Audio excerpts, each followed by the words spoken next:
I dream and the world trembles. You are listening to the Emerald Dreamcast, a World of Warcraft podcast, with your hosts, Hazel and Wowmartiean.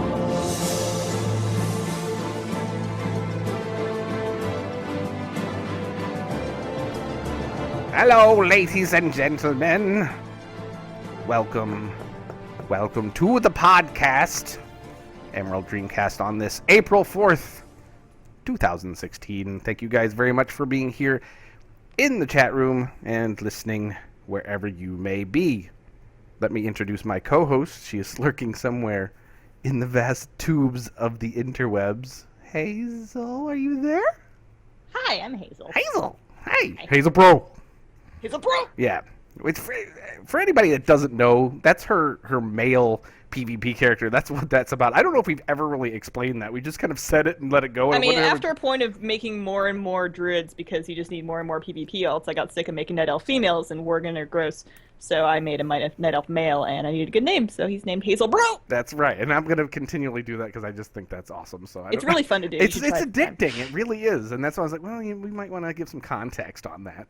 So thank you guys again for being here. Hazel and I, like I said, every Monday we've been really getting into this, and frankly, I used to dread Mondays, and now I sit here and think about show notes and everything all day long, and it's making my Mondays awesome. Hopefully, we're making your Mondays awesome. This is actually a very special show because this is the first show that we're doing under the D20 Crit network label, so to speak. We've been looking for hosting for the show. Again, we wanted to put that out there so you guys could listen to it on your Walkmans, as somebody likes to say. And so you guys can just take it with you, and eventually we'll get it on Stitcher and iTunes. We're waiting for that to transfer and everything else. But for now, you can go to the D20 Crit website and check out the podcast, d20crit.com. And yeah, you'll see our name in the list of drop-down for podcasts and the gaming shows. And you can listen to all the old shows. And we'll have the new show from tonight up on the website ASAP as well. So thankful that we're with them. They're great. I was with them from the very beginning before with my YouTube channel. Back when it was Catalyst Gaming in particular, and they're just great people. I'm really looking forward to and the reason I bring that up, not only so you guys know that you guys can finally find our show beyond just going to Twitch every Monday night. We have one of the main folks over there at D20, the director of the gaming situation over there at D20, Mr. Ceraphus. He's also the host of Sundering, if you guys know that, and Azeroth Pirate Radio. Mr. Ceraphus, are you there? I am here, and I kind of like the gaming situation. I know. I know. While I'm pulling out my notebook, I'm writing that down. That needs to be a show or something. Gaming situation. That was my George W. Bush moment. It was just like, fool me once. Yeah, so it wasn't the best. So my segue was for. I apologize. When you said situation, I was thinking Jersey Shore, and I was thinking maybe there's gonna be another podcast or a show that's it's like reality. It's like, did you guys ever see King of the Nerds? Yes. They had Trade Chat on it. It'd be like that, except just WoW people, and it would be really, really awkward to watch. I think alcohol would probably be involved in the gaming situation. Man. Alcohol's involved in most things that I do. So I apologize ahead of time. See, that was a good segue by me. Boom. All right. So now that we're members of D20 officially, is there a theme song that we need to learn how to sing?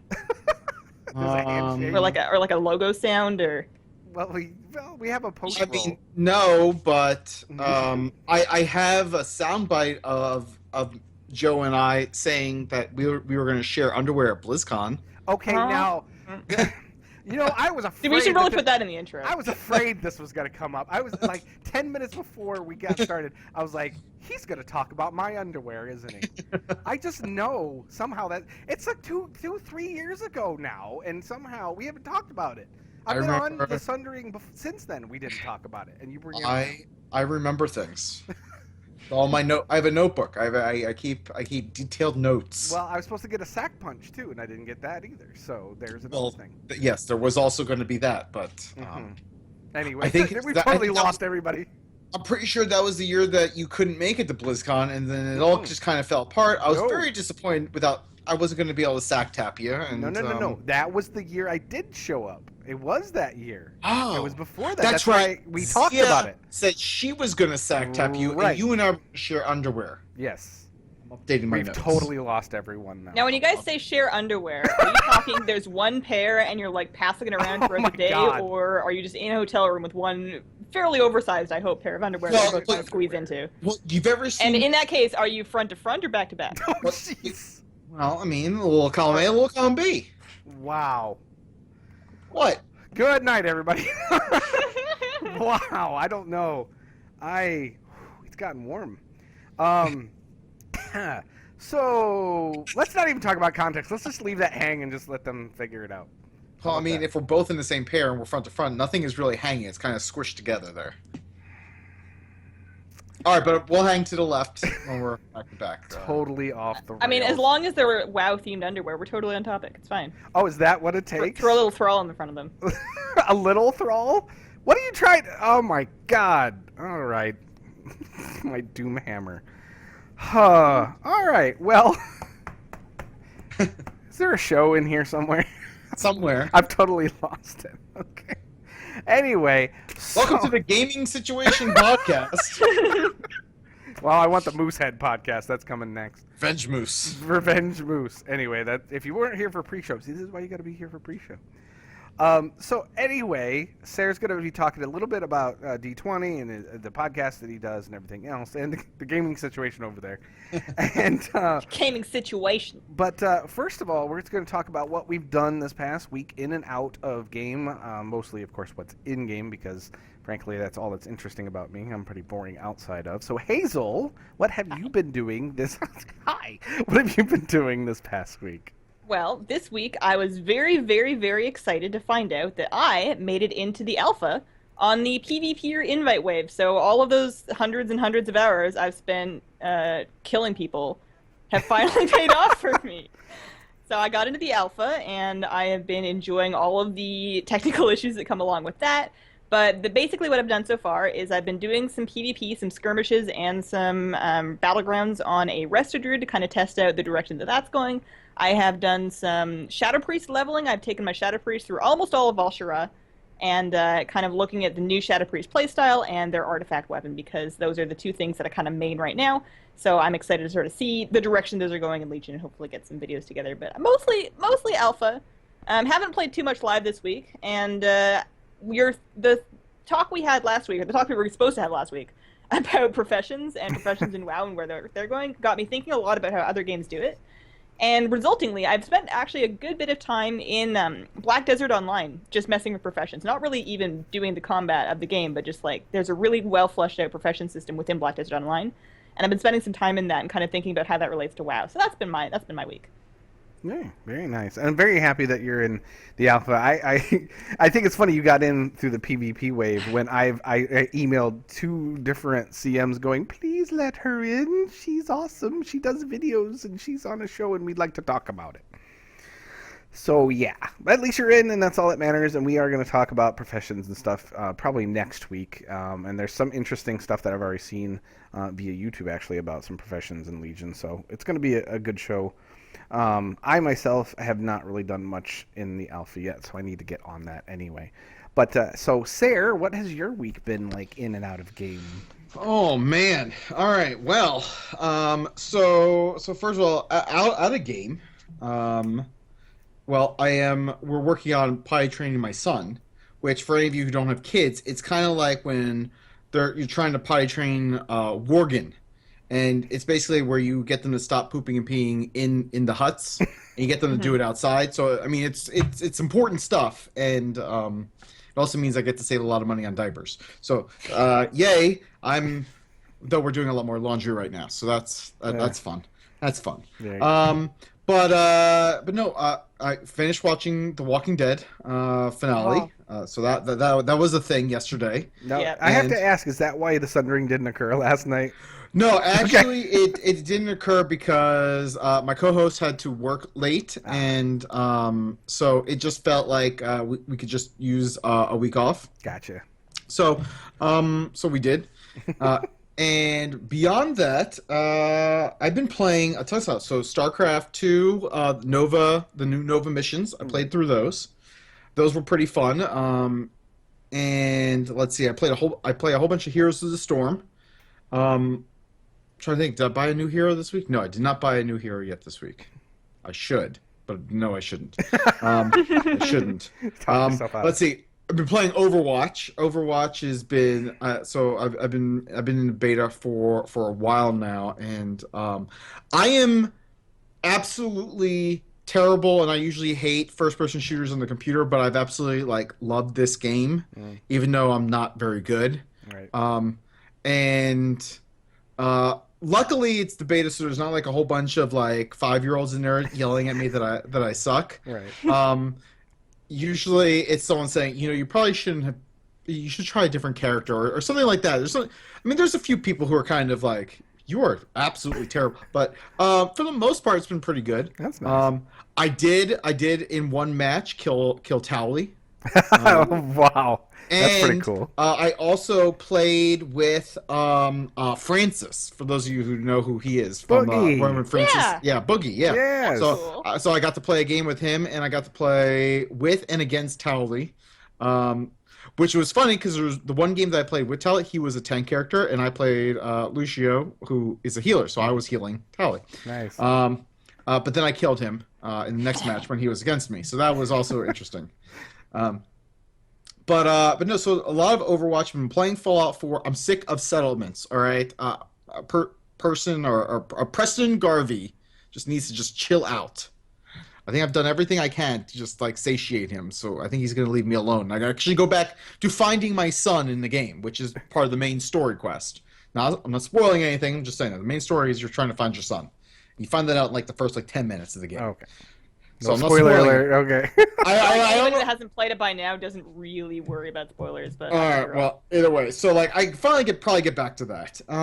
And Warcraft, been doing guild achievements in raids with with my guild, Phalanx Not. Dalaran server, Alliance side. By the way, we're always looking for cool people. We're casual, but we raid and we drink while we raid. So there's also that. There you go.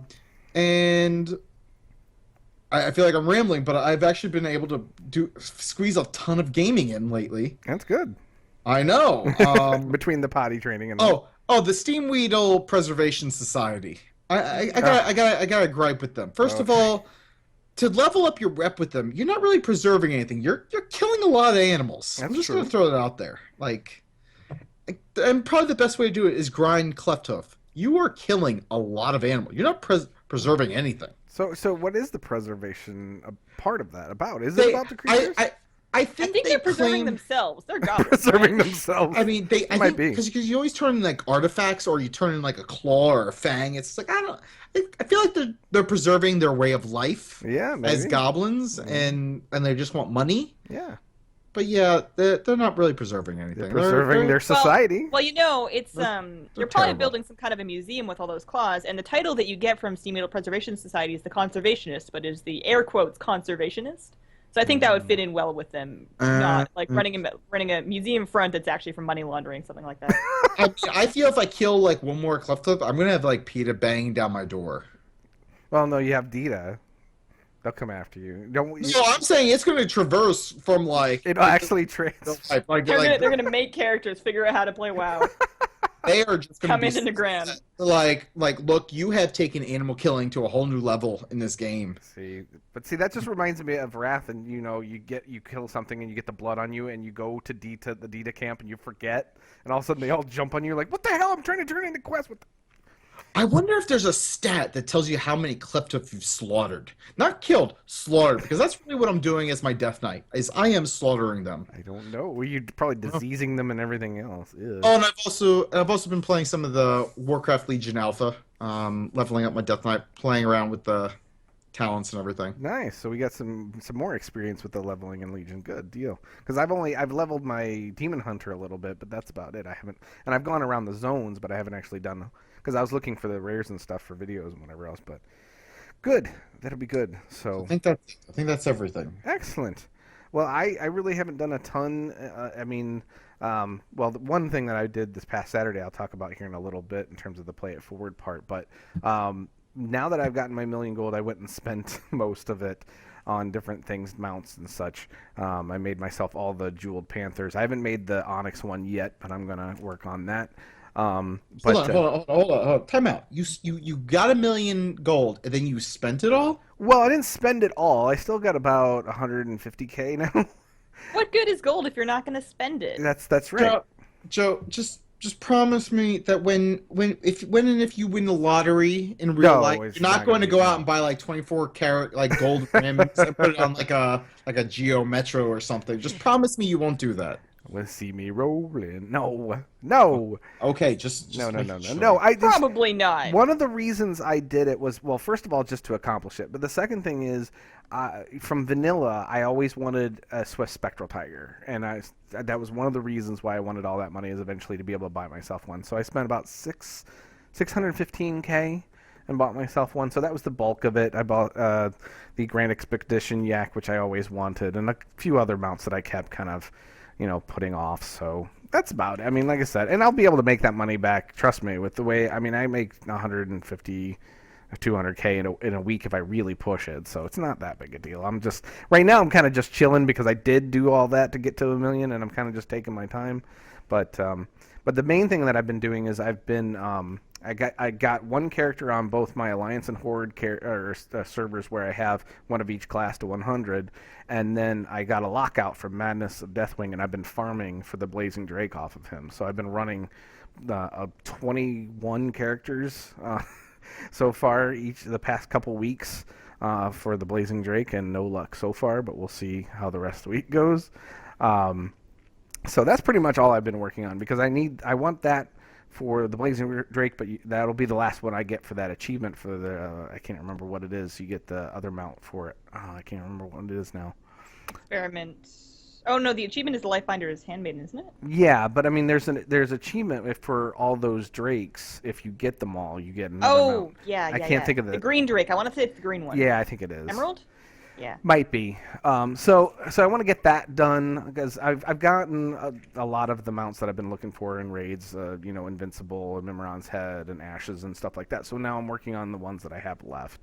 And that leads us into the bucket list. That was part of my bucket list, is to get some of these mounts done. The big bucket list thing, like I said, for me was the 1,000,000 gold. You've been working on, Hazel, you've been working on your Gladiator title and your Insane title. How are those going? Well, the Insane is going to be something that I'm going to kind of put off indefinitely. Okay. It's something I would like to do, but I'm going to have to get very, very, very bored to work on it. And I have so many nice titles that I think I can probably use all of that time for something else in the meantime. But I've been continuing to peck away at practicing. Gladiator isn't really something you grind out. I mean, it kind of is, but it's really more skill-based than anything else.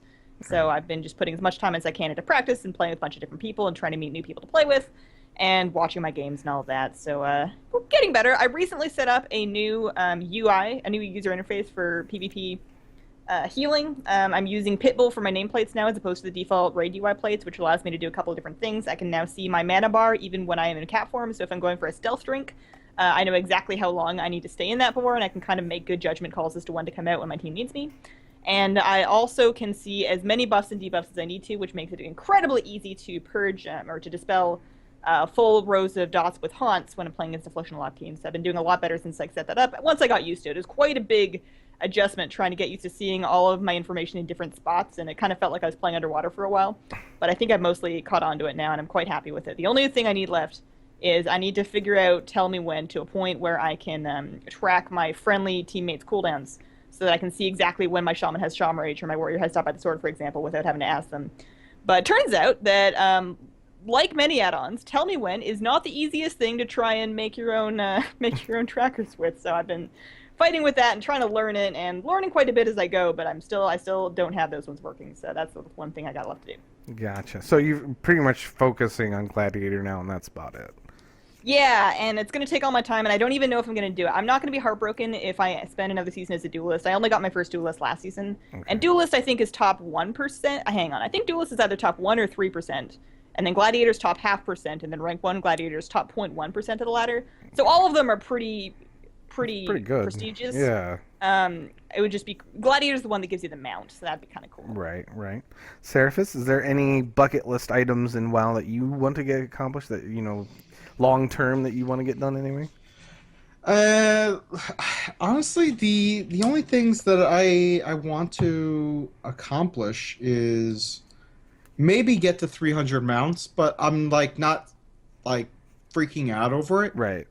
Like if it'll come when it comes, Right. and then because everything else has been mostly rating, and we've accomplished everything we wanted rating. So I mean, we cleared out all of heroic content. We're not a mythic rating guild, so I mean, and we have no desire to stress ourselves out with that. Right. Yeah. Right. So and yeah, I don't PvP because I'm really bad.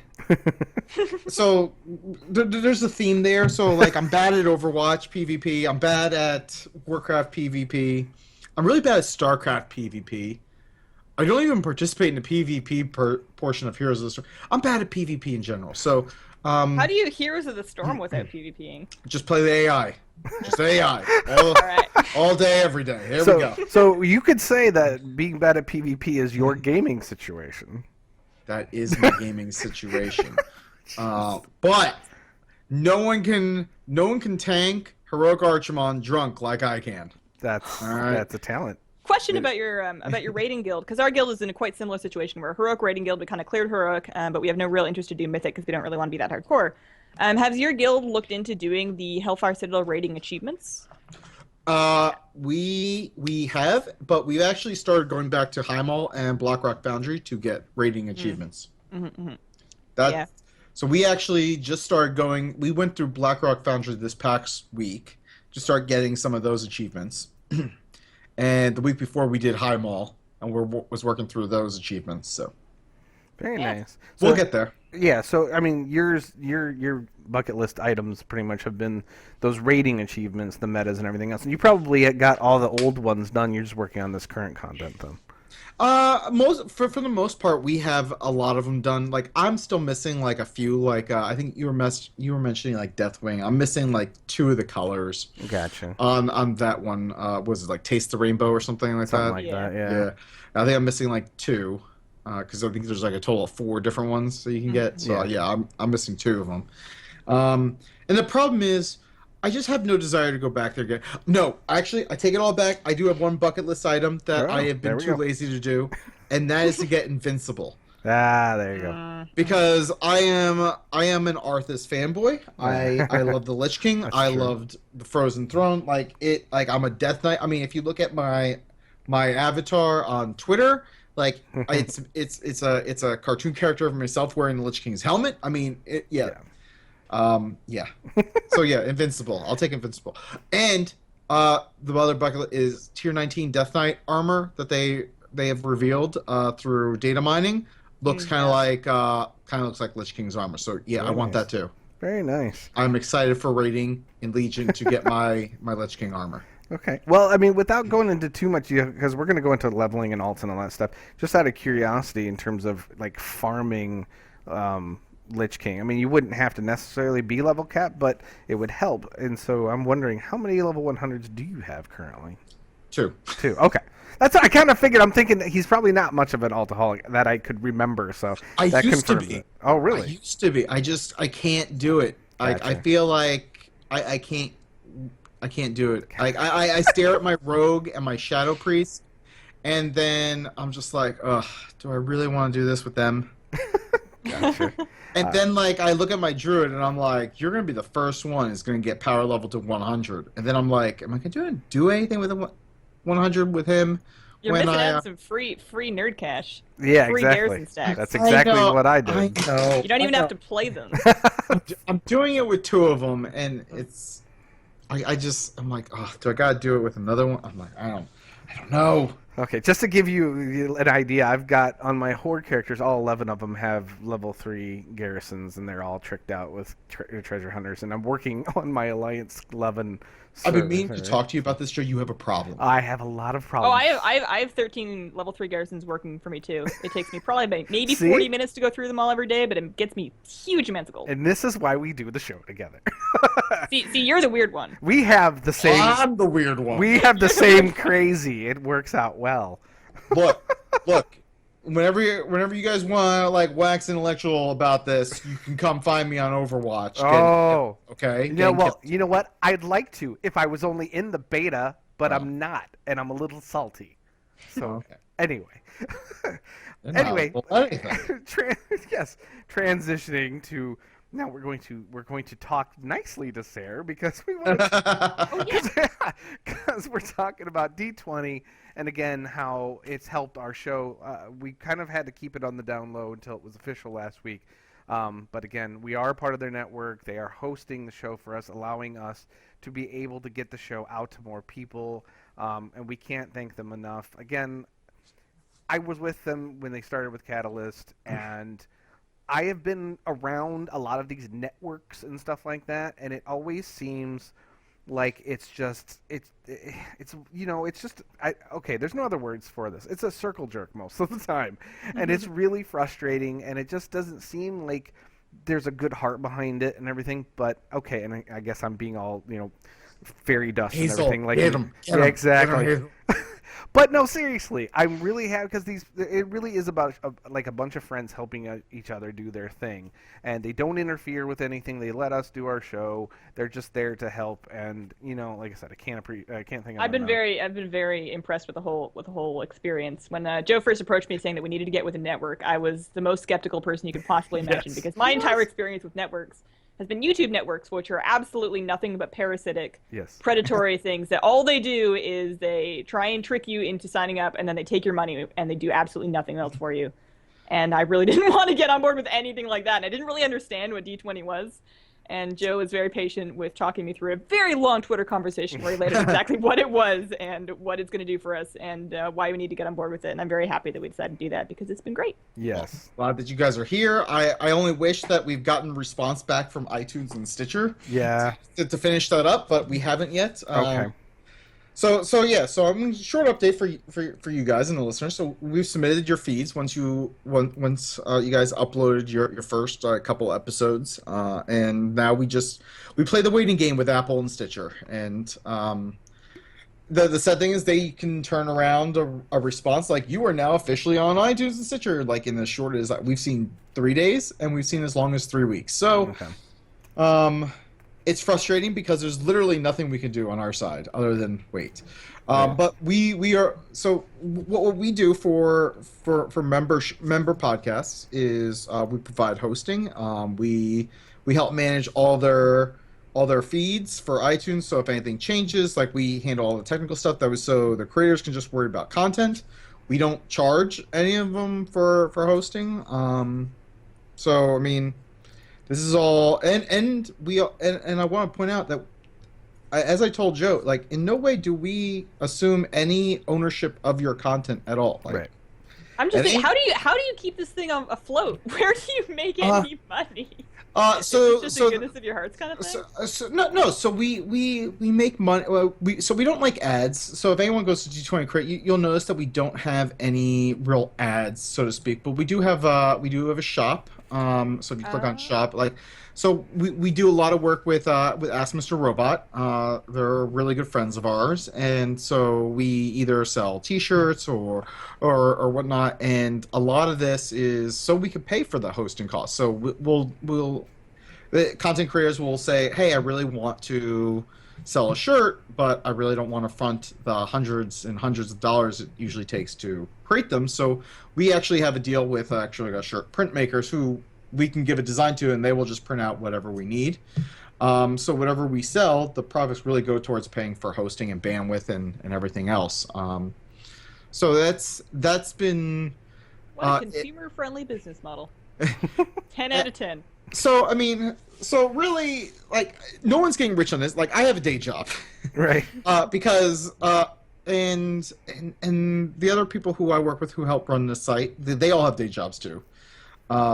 And so it's not like we're getting we're just trying to make a community that content creators feel that they can just kind of just create content, not have to worry about all the logistics involved. And and we have our network where our content creators can interact with each other and talk and ask questions, and that's really just what we like to do. And even for shows who are just affiliates, like we still try and do everything we can. And affiliate shows are just basically shows that we don't host. So we basically let them do whatever they want to do, but they want to be part of the network and they want to help out and they want to be part of things that we do, and that's perfectly fine too. It really doesn't matter to us. We just want content creators who really love to create different gaming and geek content to feel comfortable doing so. And so we have things about movies and Warcraft and Overwatch and Heroes of the Storm, and we just started up another new show called Pile of Shame, which is all about like all the video games that you have that you never get to play, and we all have that, and we have, I mean, we have tons of different things for every walk of life, every geek out there. So it's fun. It's fun to talk and interact with a lot of different people who do lots of different content. And sometimes a lot of the networks, at least the networks that I was involved with in the past, it was very like single focused. It was like it has to be Warcraft. If you're not doing Warcraft, we don't want you around. And like, and for us, it's just like we just like geeks. Right. So if you're a geek and you like to create content, like it's what we like. There you go. And that's pretty much it. That's us. And also, just so a little backstory is, so I formed Catalyst Gaming Media with my friend and co-host Zia, and we started up with two other friends who are also part of D20, World of Podcasts. It was an event before BlizzCon, and it kind of morphed into Calm Before the Storm because it just got so big, and it got much more than just podcasts. Right. And so we're actually planning out the fourth one right now. And one of the things that we realized as we were going through a lot of things was a lot of the logistics in running our own network, especially when we were kind of partnering up a lot with D20. And so talking with them, what we decided to do is we merged Catalyst Gaming into D20. And the gaming branch is really under the proper name of D20 Catalyst. But it's all under the D20 Crit umbrella. Right. And so we have a lot of things that we want to do. We're going to be expanding into more video this year. We're obviously, like I said, we're doing Calm Before the Storm, the fourth year of doing that with World of Podcast. We're always looking for great content creators to join our family. So there you go. So if you guys are doing anything in terms of content creation, and you want to join a network of people that really are helpful and encouraging, look at D20. Contact Ceraphus on Twitter and say, hey, dude, I'm interested. What do I got to do? Or if you have questions, send an email to podcasts@d20crit.com, and there you go. It pretty much gets directed to me anyway. And with all this juicy pre-show info, you've got some good icebreakers. Just ask about. Yeah, I mean, we got Revenge Moose, we got dominating sandwiches, how to offend an entire country. Yeah, I mean, we got a lot of stuff. We got some good stuff. We just need to we don't even need to do like a gaming show. We just have to have a show called Nonsense and just have us just talk. I'm writing that down in my notebook. I'm taking it. You're not taking it. It was actually an idea I already had for another show. No, look, we're hosting it now. Look, I gave you the gaming situation. Let me have the nonsense. So it's in the notebook. I know it's in mine anyway. So, but beyond doing D20 and all that, you also host the Sundering. You also host Azeroth Pirate Radio. Tell us a little bit about each of those and what's the difference between the two. So Azeroth Pirate Radio, I do with my co-host Corey. It's more family friendly, and it's just basically from the perspective of two gaming dads and how we basically decide to say, you know what, this is like either these changes are good for our time, because our time is very limited with kids. Kids change the dynamic of your available free time in ways that is vastly unpredictable. You're like, oh yeah, I'll have plenty of time. No, you won't. No. But the cool thing is, his kids are a little older, so he gets to game a little bit more with his kids, and my kids are starting to get interested in it. Like my daughter likes to play like Disney Infinity, and my son likes to sit on my lap and watch me play Warcraft, and things like that. So like he'll also watch me play like Heroes of the Storm. So Azure Power really takes a look at how to maximize really your gaming and what do we find enjoyable with our limited amount of game time. Whereas the Sundering, well, that's pretty much nonsense. It is. If you are listening to it at work, please wear headphones, or if you're in an office, close your office door. It is absolutely filthy. We have no filter. We go on wild tangents. One moment we'll be talking about Warcraft. The next minute we'll be talking about why you shouldn't put hot sauce on your butthole. And that's just the way I've always liked Sundering. It's just it's a few gamers just getting around talking about what we've done with our week, some of the news, and what we find interesting about it, and just letting the conversation go. Yes, definitely. I'd say so. I mean, we've talked about sharing underwear with Joe, and I mean, we've done a lot of things. How much discussion does hot sauce on the butthole really entail? Who thinks that's a good idea? Well, is it like those people in college that put like odd like cough medicine? But what happens if it gets inside the butthole? Then like we start talking. Well, you would absorb it faster.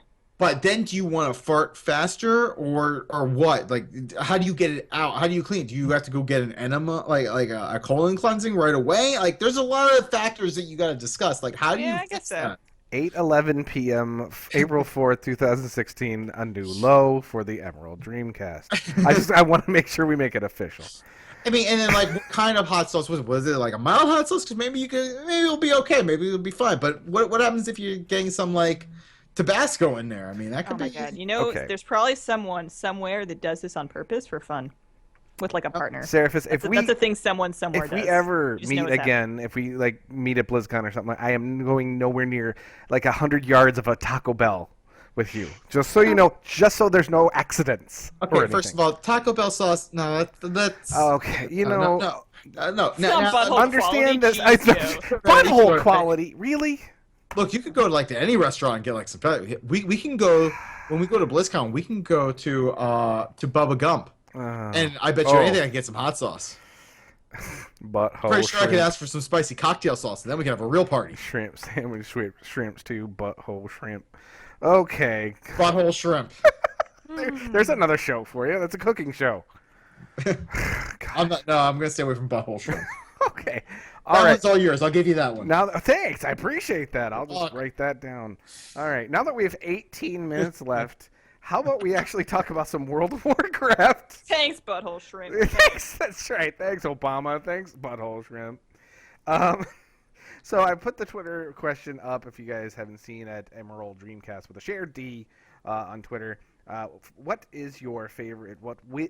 Is your favorite zone, dungeon, or expansion to level through, and why? We already talked to Ceraphus about having very little in terms of alt, so he doesn't level a ton over and over again, but he has been around. I know he's been around since vanilla because he got a nice little statue from Blizzard. I do. It's right up there. I'm pointing at him. Jerk. To be fair, I only played 6 months before Burning Crusade, but at least I got into vanilla, and I'm glad I had that experience because, I mean, so much has changed, and it's nice to be able to at least tap into that every once in a while. In fact, we'll be doing that now. Hey, you know how you know someone who not only played vanilla but closed beta vanilla? Oh boy, how? They'll tell you, and I'm going to tell you right now. I played closed beta. It's like they will tell, and they will brag about it as we just saw. No, yeah, so I've been playing for a long time. Yes. So Hazel, you came in. Was it Wrath? Wrath, yes. Okay. I started playing you're a Wrath after they brought in baby. the ICC patch, yeah. Wrath babies. ICC patch? I think that's when my girlfriend came in, too, the same time. That's so there was a little less than a year of playing the game, and all my first leveling experiences were pre-Kata, so I got to kind of go through all the zones before that happened, and then Kata happened, and then I leveled most of my alts post-Kata, so I got to see a good before and after of how they adjusted their leveling experience, and of course how they've adjusted it moving forward into Warlords and now into Legion. So they've really gone on a journey. I think they've gone a little too far in one direction, but I think they seem to be scaling it back now. Because of course in pre-Wrath, when you were leveling in a zone, there was this. You'd get to a hub, and there would be like 17 quests in this hub, and they'd send you all over not only the zone but also the world. You might have a quest that just has you go to a different continent to drop off a letter and then they want you to come back, and that's it. And they really streamlined a lot of that in moving forward. They made things more and more streamlined, more and more go to this place and do these 3, and then this place and do these 3, and then you kill this boss, you gather these things, and you kill these mobs. And I think by the time Cataclysm and to some extent Mop came around, things were so streamlined that everything felt extremely on rails. But in Legion, I'm noticing that they've kind of moved back to that, giving you a lot more choice. Like, you'll get to a hub, and there might be 4 or 5 different breadcrumbs that send you to different areas. And while those areas are still quite streamlined, and you're not going to really feel like you're wasting your time as you quest and level through them, there's definitely more choice. It's a little bit less of a roller coaster ride and more of an actual exploration, especially with the way that you're able to, in Legion, level through the zones in any order you want. Right. I was really skeptical when they announced that as a feature, because I was thinking, it's got to be really expensive tech. Like, you can, as a level 101, level with your 108 friend in the same zone, and mobs will appear 101 to you and 108 to him. That's got to be quite a bit of work for something that is not going to see any usage after you hit level cap. Like, that seems like a bit of a resource mismanagement. But it's really cool, especially for people like us that are going to be leveling 10 plus characters through Legion. I think being able to do it in a different order and being able to kind of establish our favorite orders is going to be something that really alleviates that kind of grind. Right. What was the question? Well, I mean, there was no question really. We were going to talk about pre-Cata, post-Cata, Draenor, and Legion, but you kind of covered the gamut. Yeah, for those are my fault. That was good. No, that's good. But I want to ask Sarah. I mean, since he played in vanilla and on, I mean, what would you say? I mean, have you leveled through the Cata content once they got it all changed in the leveling zones? Yeah. Okay. What would you say? I mean, I would say it's an improvement. I don't think we can argue that. What did you like in terms of the differences? I mean, was there any zone or any change in particular, let's ask this, that you didn't like, that you thought it changed that zone, it changed that part of the world that you didn't like? I got to name a couple off the top of my head, but is there any place that they changed that you didn't like the change? I feel like they didn't change Desolace enough. See, How about that? I'm one of those weirdos that actually liked Desolace because I spent so much time there, and for good reason, because it was annoying and grindy and everything else. But did they remove the Centaur rep in Cata? I don't know if they actually did. I think they did change all that. Did. Because I think they changed it, but I think it's still there. Is it there? But it's just not pertinent to anything, probably. I don't know. not. But yeah, I mean, that was a zone that a lot of people could. But I miss like Thousand Needles the way it used to be. I really don't like the change with it being flooded and all. I miss running around that racetrack and. Well, I mean, whose fault is that? Go get a bucket, get on it. Okay. I forgot how simple it was. My bad. Uh-huh. So, but I mean, leveling obviously has changed between Cata or pre-Cata and post-Cata.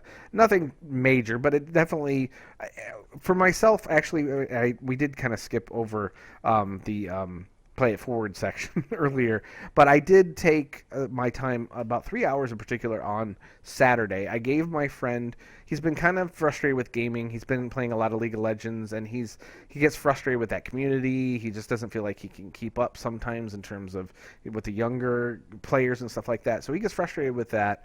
And so I was like, you know what? Why don't you try WoW with me? Why don't you come hang out with me? And kind of that way you can kind of play at your own pace. You can do your own thing, and there's lots of different things you can do. You can play it your own way a little bit.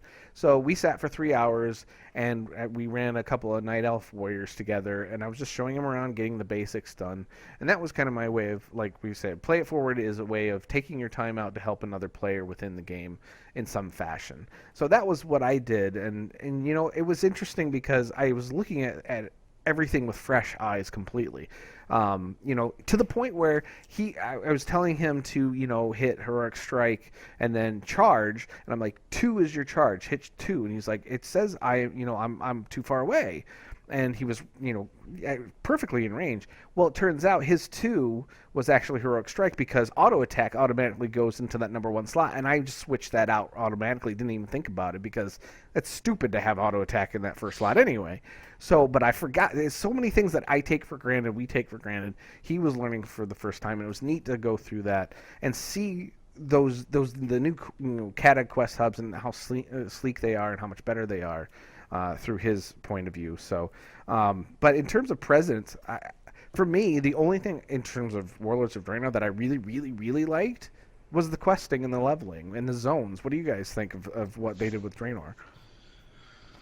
Uh, I mean, I personally, I like the leveling like the first time, but because it's just like you're going from so for me, it's one of those things that like there's certain movies you can sit back and watch over and over again. Okay. But then there's other movies that you're just like, well, the big part of the story was like the spin or the climax, and after you see that once, like it doesn't hold the same thrill. And so like after leveling two characters through, like that whole like scene in Nogrand, Right. and like it just didn't hold like as much anymore after doing it twice. So that I felt like that I was going to enjoy the story again. Like so the first, I mean, and for me, when I level a character, my first character is my Death Knight, and I am racing to max level because I want to make sure that I am busting my ass to get him prepared to raid. And then my second character, which is my paladin, is the one I always kind of stop and smell the roses with. I read all the quest texts. I pay more attention to the story. But then like after, like it just kind of was like, I've seen the story. I don't Right. necessarily care. So, but I mean, I enjoyed it the first like, well, I mean, I guess 2 times. I just don't feel necessarily intrigued to want to do it again. Right. So do you think like the other expansions before Draenor were better to level multiple times through? Or you think Draenor was just a little bit different that way? Mop, I wasn't like as excited about the overall story. Like I leveled more characters to max level in Mop. The Cataclysm story was kind of blah Right. from a leveling perspective. I hate to say this because everyone's just going, well, you're an Arthas fanboy. Of course you're not. I really liked Wrath of the Lich King, the story. I had so much fun leveling through that content, and it could just be that I just really loved the whole like Lich King story. Right. But I couldn't wait to level all through there. I mean, I leveled not only my Death Knight when it came out, all the way from 55 all the way to max level. But then I leveled my Paladin, then I leveled my Rogue, then I leveled my Shadow Priest, then I leveled my Warlock, then I started leveling a Mage from like level 1 just so I can get it up there. And I really enjoyed Wrath. Right. But like, I mean, yeah, I couldn't wait. Like when they didn't announce Wrath of the Lich King as the first expansion, I was actually disappointed. So I mean, I'm a fanboy, so you gotta take my opinion there with a grain of salt. Right. But I think that's the popular opinion for the most part. It seems like BC and Wrath are the 2 expansions that are fighting it out for people's favorites most of the time. Now, Mists have kind of creeped in there. It's catching up. Yeah. Yeah, which I think is interesting, and partially I think that's because of the reflection off of what Warlords ended up being, a 2-patch expansion. Yeah. I mean, Mist may be the last of the 4, traditional kind of World of Warcraft that we've known, and now they're going into this new kind of system. So I think that's people are going to continue holding up Mist as kind of an example of the pinnacle of game design in WoW. Like, not a lot of people were happy with the story because it was so disconnected from everything else that was going on. Right. But the way that they did professions and the way they did the zones and the raids and the dungeons and adding scenarios and adding pet battles, I think it's going to be held up as an example of how to actually game design really well within World of Warcraft, and it became kind of watered down after that point. So I'm really hoping they bring it back in Legion. Right. But Ceraphus, it sounds like when you're leveling a character, the thing that really engages you with the leveling experience is the story. Like, not necessarily how your character connects to it, but just experiencing the story, kind of like watching a movie or a TV show. Right. You like Yes, going through and connecting with what's going on in the world. I would agree because one of the other games that I like to play off and on is Star Wars: The Old Republic, and I'm not interested in raiding or PvP or anything. It's the story that just grabs me and holds on. Mm-hmm. And so I would agree that a story that could be dynamic to the character or character class, I think would be... It's kind of like what Star Wars: The Old Republic does, where there's very specific class-type storylines. If they could somehow work that in, and that's kind of the way it's going to work with some of the class halls, mm-hmm. I think that I will probably wind up leveling a lot more alts in Legion. But at the same time, every time I don't want to get too deep into the story and the questing in Legion Alpha. I'm basically, I'm in there and I'm just trying to complete the quest as quick as possible. I don't look at the quest text because I don't want it spoiled for me. Yeah. I'm in there and I'm trying to test. I'm trying to see, is this quest broken? Is this broken? Does this not feel fun? Is it too grindy? And that's kind of what I make sure to give feedback on. By the way, for all those people who are in there like, oh, I'm not in beta or alpha and I really want to be so I can play. You're there to test. Stop whining. You're there to find bugs. Also, it's broken as hell, so it's not as much fun as it's going to be. Yeah. When you're missing talents, and go ask Destro Warlocks how they feel right now about Legion Alpha. They're not even in the game. Now, to be fair, though, we are there to test and everything, but it's not a coincidence that a lot of content creators get access. That's to give it, a lot of, play and show it off. And I think that's still kind of a form of testing. It's giving it publicity. Like if a content creator goes in and then they take footage of this new system and they put that out to their fans, that's now a huge audience that has access to seeing what that feature is like, and they can then give feedback on what they think of that feature without necessarily having to play it themselves. So I think that's a really smart way of getting community involvement in the alpha without necessarily stressing out the servers with 110,000 people on it. Exactly. I think they go hand in hand. So, yeah, I mean, that's because I don't do, like you said, Sarah, I'm really... it's a weird line to try and straddle because you don't want to spoil yourself. You do want to see everything. You want to test stuff, and you want to get content for whatever you're doing. But yeah, you don't want to spoil it all by the time it comes out live, where it's like, okay, done this 1,000 times already. So like when I leveled a character to cap and miss, I'd never really done that before because I just didn't want to. You see all that stuff, but they weren't going to give characters that were at cap. You're going to have to level through. They wanted everything tested, literally all the way. So you had to level your character. So I did, and it wasn't. Luckily, it didn't ruin my miss experience. But I'm very conscious of that this time around, just because of how Warlords was. Legion has to hit it out of the ballpark for me, and I'm afraid of messing that up. So that's why I'm looking at doing the rare stuff, because the great thing about doing the rares guides and stuff like that is it doesn't spoil anything in terms of story or anything at all. So yeah, so there's definitely a fine line there. So, but I mean, just out of curiosity, you talk about story, that's the main thing that pushes you, but what about the art direction? I mean, one of the reasons why I like Draenor is I think those zones and the art direction in Draenor in particular, all of that is an amazing bit of work that Blizzard probably some of the best stuff I've seen. I mean, I go back to Pandaria, and it's very striking, and I forget how great those zones are, but Draenor's got some really awesome zones that they did, and that's kind of why I like leveling through them, because I like inhabiting those worlds. So, I don't know. I mean, does that do anything for you, Sarah, or is it still just story? I mean, story is... I mean, you could be... So, the way I tell someone is... If you were dating someone and they are the most gorgeous person in the world, oh god, this is a good point. And this is going somewhere good. Yeah, this is man or woman, and you're like, they are stunning. Like, I would want nothing better than to have 3 glorious seconds alone with them. And then you hear them open their mouth, and it's all gibberish. You're like, bless it. You said 3 seconds. What would we do for the other second and a half? With me, I'm just curious. Well, Joe, you're gonna try and put on another pair of underwear. Ba-doom. Okay.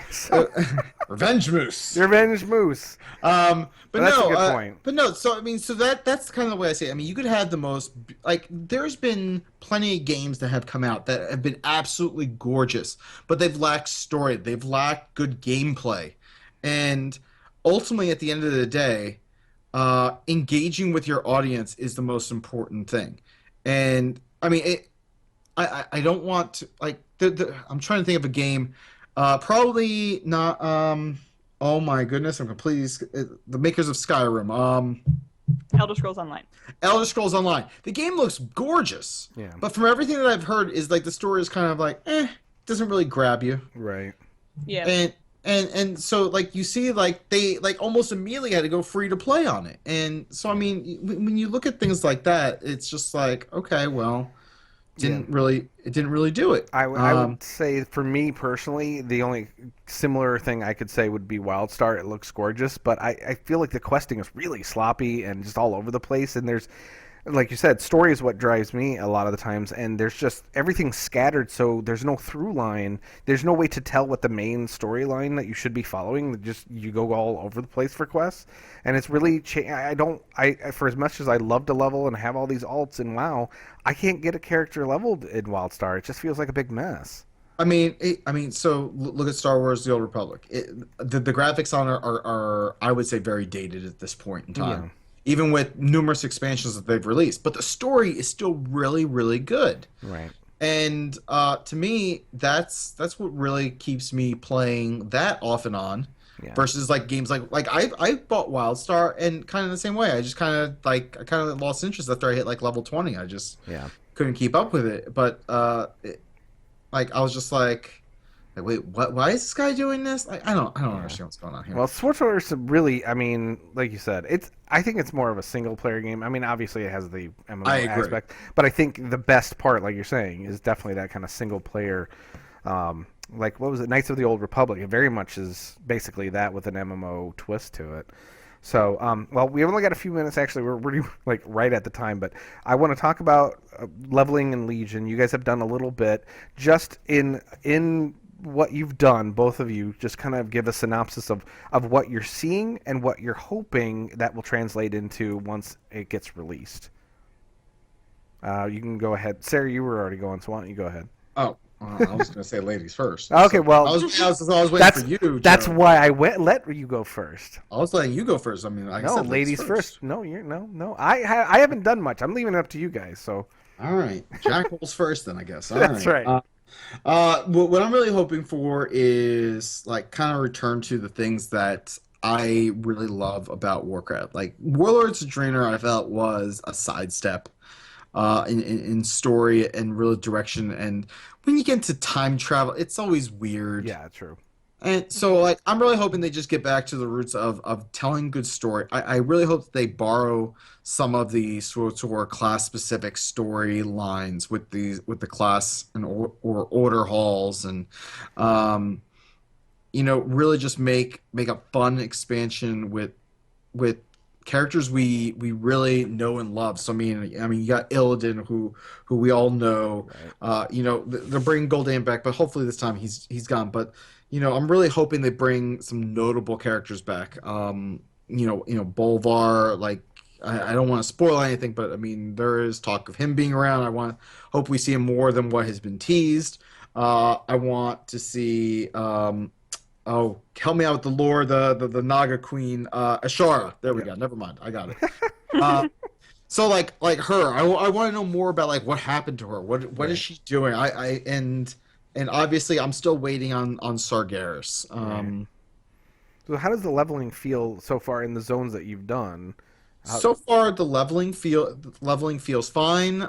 It seems to be working as the best, absolutely the best feature, and I can't believe it's taken them this long to implement it. Is the mob tech? It's the organic partying up.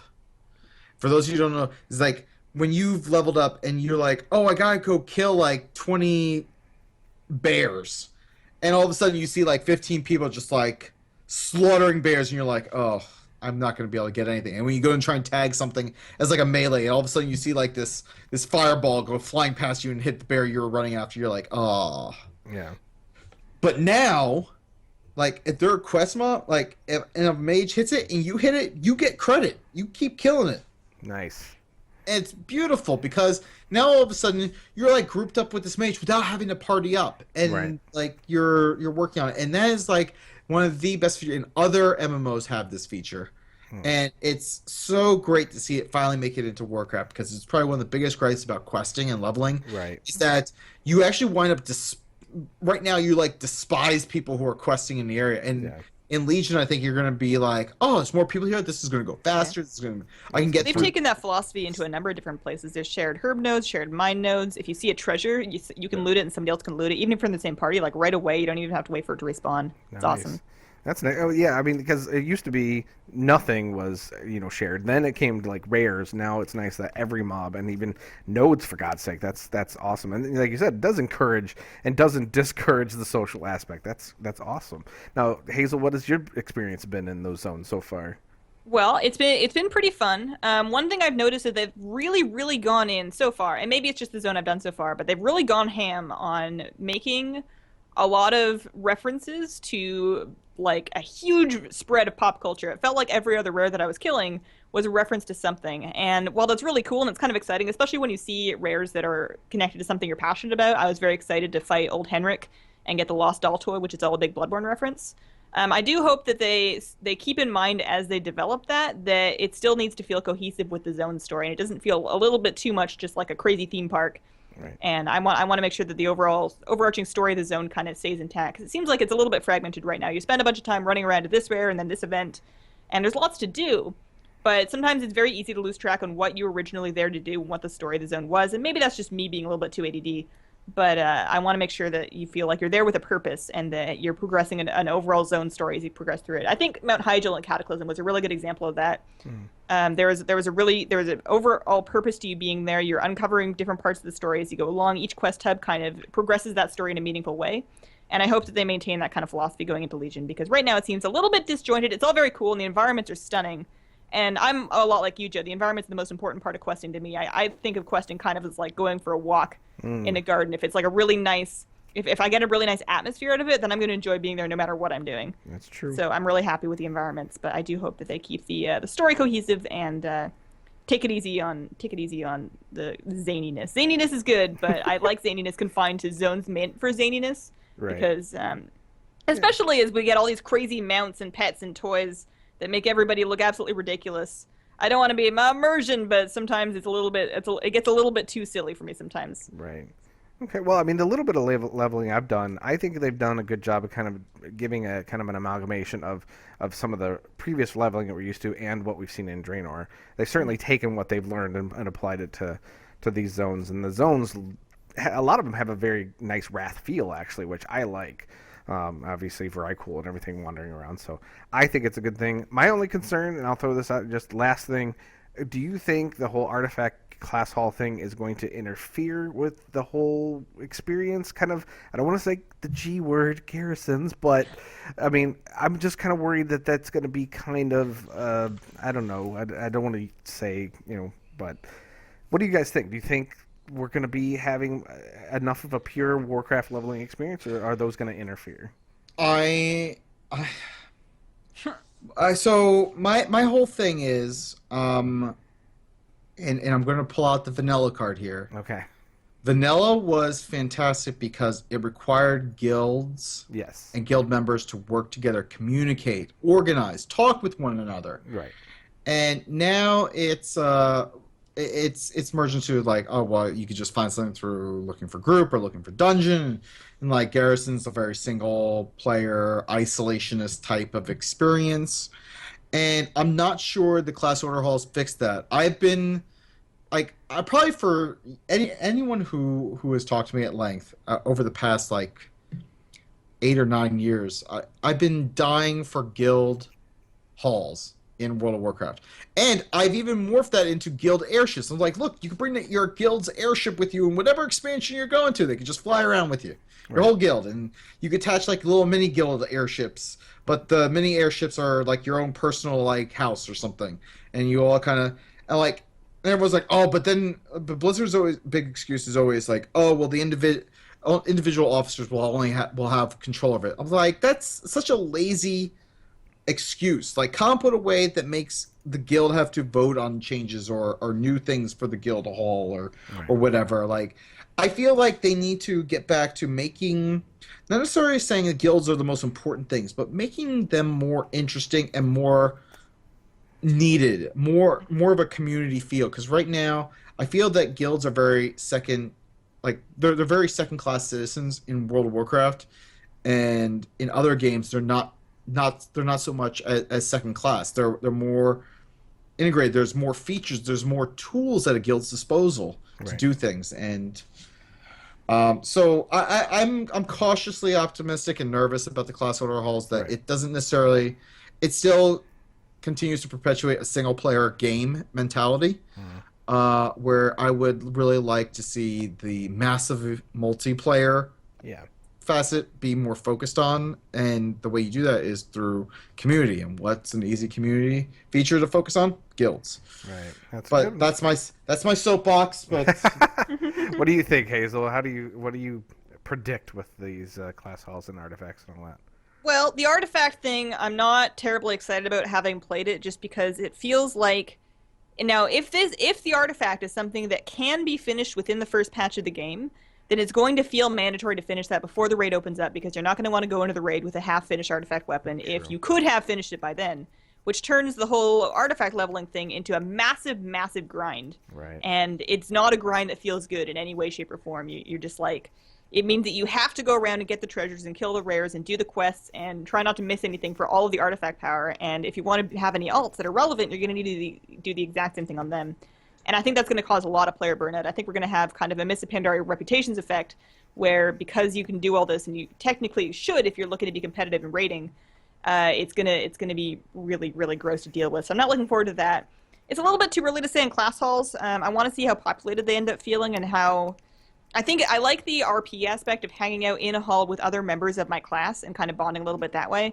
But I don't think they're going to turn out to be all that much different than Garrison. And I almost kind of wish that they'd put the time that they're putting into class halls and just skip that whole system altogether. I would be fine with never sending a follower out on missions. I would be fine with just getting quests the normal way, and I wish that they had put those resources somewhere else. Amen to that. I mean, that's my only thing. I feel Garrisons were kind of gimmicky, and my fear is those the artifacts, not so much the artifact weapons, but definitely the class halls. The class will have halls, that yeah. I'm worried that feel. they're concerned that they put so much money and so much time into developing all this Garrison tech that they don't want to just throw all of it away. Yeah, and that's what it Little feels sunk like. cost fallacy Like they're kind of, yeah.